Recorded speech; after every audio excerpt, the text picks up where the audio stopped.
What's going on, guys? G-Smashy here and welcome to a brand new video and welcome to your daily dose of transfer content. And today is going to be Friday the 25th of September. We have confirmed deals to go through as well as the rumours. So just before we get started, if you could do that good stuff by leaving a like rating, press the subscribe button and press the bell notification next to it so you never miss an upload.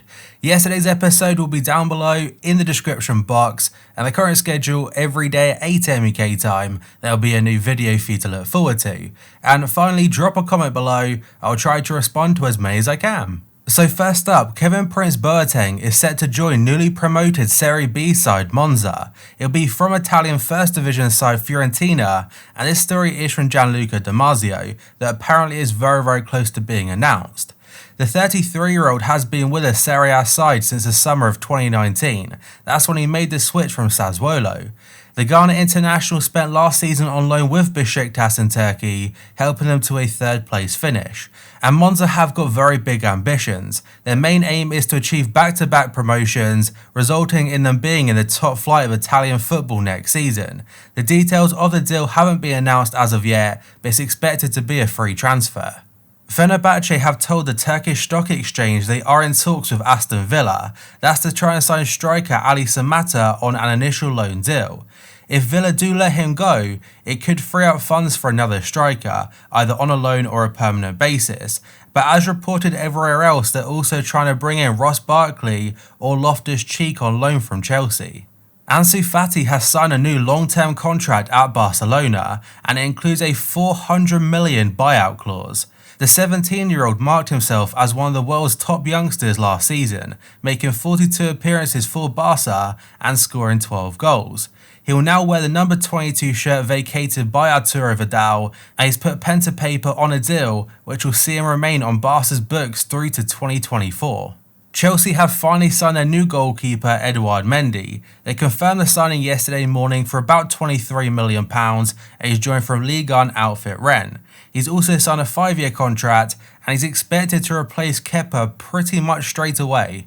Now, what this means for Kepa's future, I'm honestly not too sure, because I imagine he'll still want to get first team football somewhere rather than play backup for a whole season, especially considering if he does manage to pick his form back up, he has a shot at going to Euro 2020, even though it's taking place in 2021. Atletico Madrid have confirmed they have reached an agreement with Barcelona for the transfer of Luis Suarez. He's now said his goodbyes via an official press conference yesterday, and the fee is about €6 million in bonuses, or variable should I say. The move is now subject to passing his medical and agreeing and formalising his contract. A couple of days ago, Barca sold Nelson Semedo to Wolves. It looks like they've already got their replacement lined up, at least first up according to Goal.com. The SM Barca have reached an agreement with Ajax, that's to sign JORGINHO DEST, with the Catalan side hopeful of swiftly wrapping up a deal for the US international. The fullback will cost the club about €20 million upfront, plus additional fees of about €5 million as well. They were linked to Max Aarons from Norwich, even reports saying they agreed personal terms, but they've now won their battle against Bayern for their number one target. And Fabrizio Romano does add that Dest did agree personal terms with Bayern Munich 10 days ago, but despite this, he's now really tempted by Barca. Both clubs are still in talks with Ajax, but Dest finds himself now seriously considering Barca as his next destination. Burnley are in talks with Liverpool over a move for Harry Wilson, and this story is from The Independent. The 23-year-old has been with Liverpool since he was a youngster, but has made just one senior appearance for the club so far. Liverpool initially wanted about $20 million plus for his services, but looks like the deal is worth $15 million plus bonuses. And I think it's best for everyone involved, because realistically he was never going to get the chance in his current squad, and he can prove to be a decent player. He's just got to bring a lot more to his game and be a lot more consistent. West Ham have made a bid of $25 million plus $11 million in additional fees. That's for St Etienne defender Wesley Fofana. Leicester are also interested, and so far have seen 3 bids rejected for the French centre-back, the latest being worth €32 million. The story is from Sky Sports, and they say the Hammers are now the favourites. PSG are ready to make a move for Chelsea defender Antonio Rudiger, and according to the Daily Mail, it will be a season-long loan as the most likely outcome. whereas the Express do add that Chelsea are looking to sell the German, that's to raise funds to try and sign West Ham's Declan Rice, who I'll talk about in more detail in just a moment.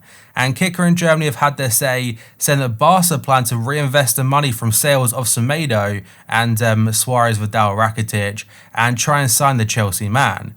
He played a key role in getting Havertz and Werner to Stamford Bridge, but now he's set to leave just a few weeks later.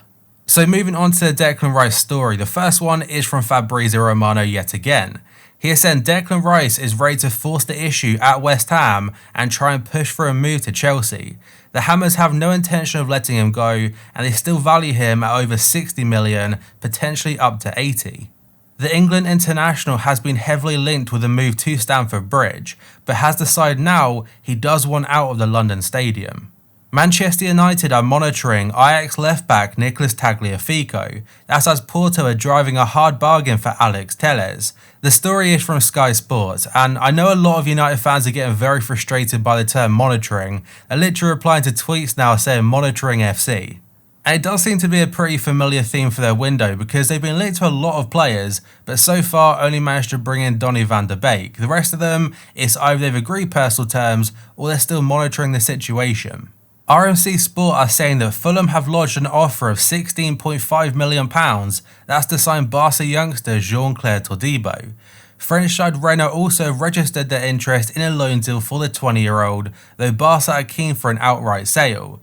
The report states that Blaugrana valued Todibo at €20 million, and the player finds himself keen to leave the Camp Nou, that's in search of regular game time. He spent the second half of last season playing for Schalke, though they opted against making it a permanent. Then he's been linked to Everton as well on a loan deal, but Fulham, they want him on a permanent basis.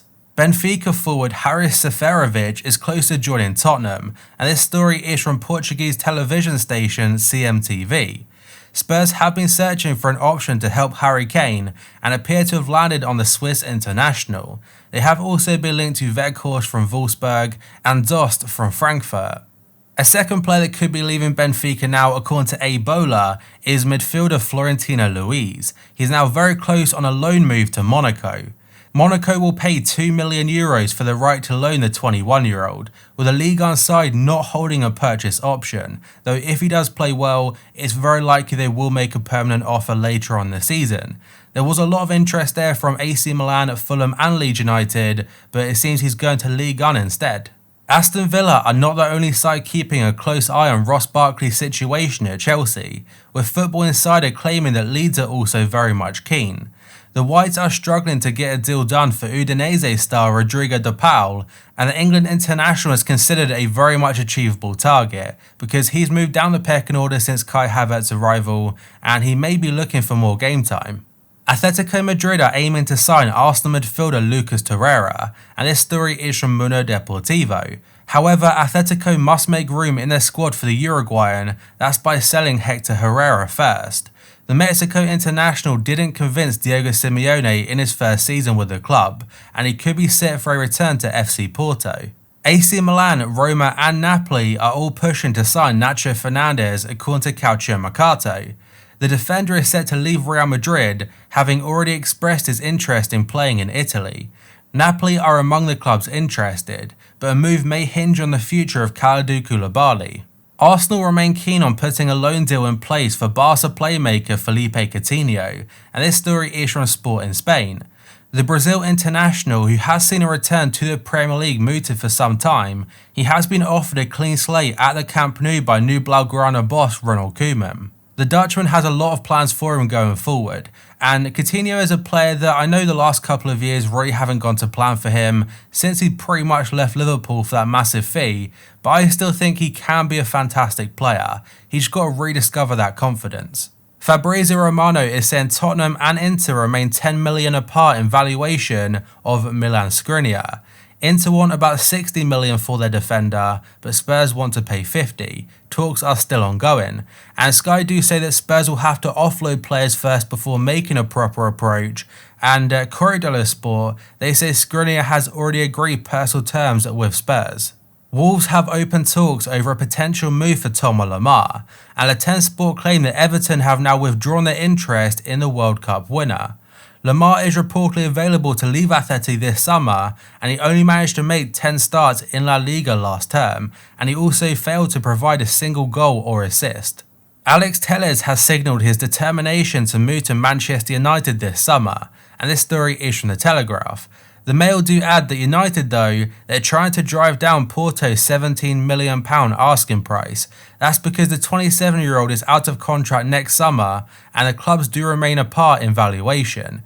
And that seems a bit of lowballing by United. £17 million for a player that has proven himself for a fair amount of years now, I think is brilliant value, especially in a position they need to bring in.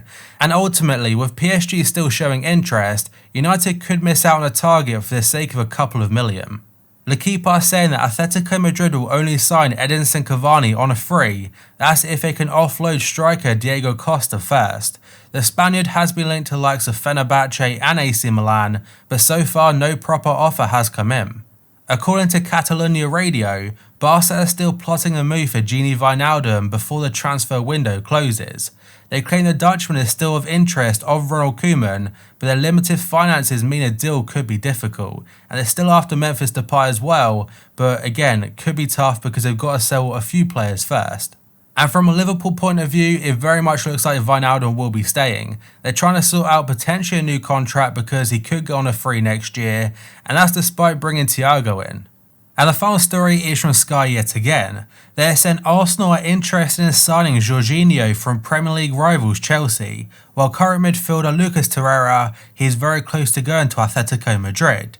Jorginho is one of a number of midfielders Arsenal are keen on, alongside Thomas Partey and Houssem Aouar. I think the latter two are still their main targets, but maybe Jorginho, he could be an easier deal to get over the line. But that, guys, is going to be it for this video. So if you could do our good stuff by leaving a like rating, press the subscribe button, and press the bell notification next to it so you never miss an upload. Yesterday's episode will be down below in the description box, and the current schedule every day at 8 AM UK time, there'll be a new video for you to look forward to. So thank you for watching, I'll see you next time.